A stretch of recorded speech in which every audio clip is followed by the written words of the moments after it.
Assalamualaikum warahmatullahi wabarakatuh. Salam sejahtera untuk kita semua. Senang bertemu kembali dengan semua rekan-rekan mahasiswa dan mahasiswi dimanapun kalian berada. Semoga kita semua selalu dalam keadaan sehat walafiat.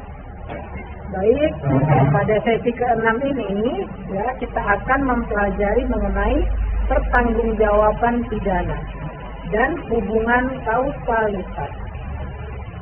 Ya, seperti biasa pada sesi ke-6 ini mahasiswa kalian semua ya dapat menjelaskan bagaimana tentang pertanggungjawaban pidana dan hubungan kausalitas serta definisi dan bentuk dari kesalahan yang tentunya di dalam hukum pidana tersebut.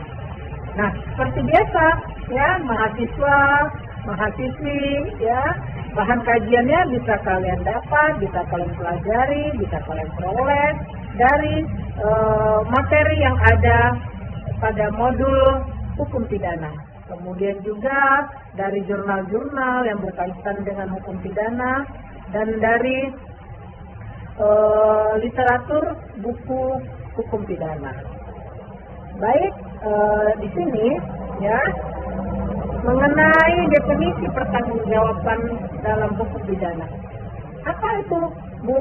Pertanggungjawaban pidana ya adalah konsep hukum pidana yang merujuk pada kemampuan seseorang untuk dimintai pertanggungjawabannya atas perbuatan pidana yang dilakukannya.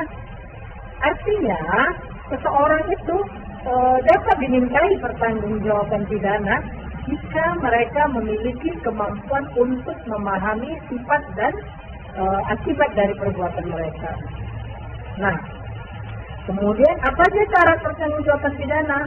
Nah, untuk mengetahui apakah seseorang itu dapat dimintai pertanggungjawaban pidana, maka perlu dipenuhi beberapa syarat, yakni salah satunya syarat untuk kemampuan untuk memahami sifat dan akibat dari perbuatan.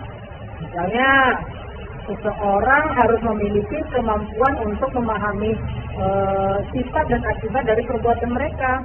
Nah, poin kedua, apalagi syaratnya, yakni mempunyai kemampuan untuk mengendalikan perbuatan. Contohnya, seseorang harus memiliki kemampuan untuk mengendalikan perbuatan mereka. Ya, jadi secara prakteknya ya, di dalam prakteknya penentuan kesalahan suatu perbuatan pidana itu memerlukan analisis yang cermat dan hati-hati. Ya, dengan mempertimbangkan segala faktor, kemudian tentunya mempertimbangkan semua faktor yang relevan. Ya, maka dengan demikian pertanggungjawaban pidana dan kesalahan merupakan konsep-konsep penting yang ada di dalam hukum pidana. Dan tentunya dapat menentukan apakah seseorang dapat dimintai pertanggungjawaban atas perbuatan pidana yang akan dilakukannya. Nah, demikian penjelasan singkat dari Ibu ya. Untuk lebih luasnya nanti kalian bisa referensinya bisa kalian cari di modul, di jurnal atau di literatur buku lainnya ya, yang seperti saya terangkan di atas. Oke, pada sesi ke-6 ini ya tetap semangat kalian ya, sehat selalu, sampai berjumpa kembali kita pada sesi selanjutnya. Assalamualaikum warahmatullahi wabarakatuh.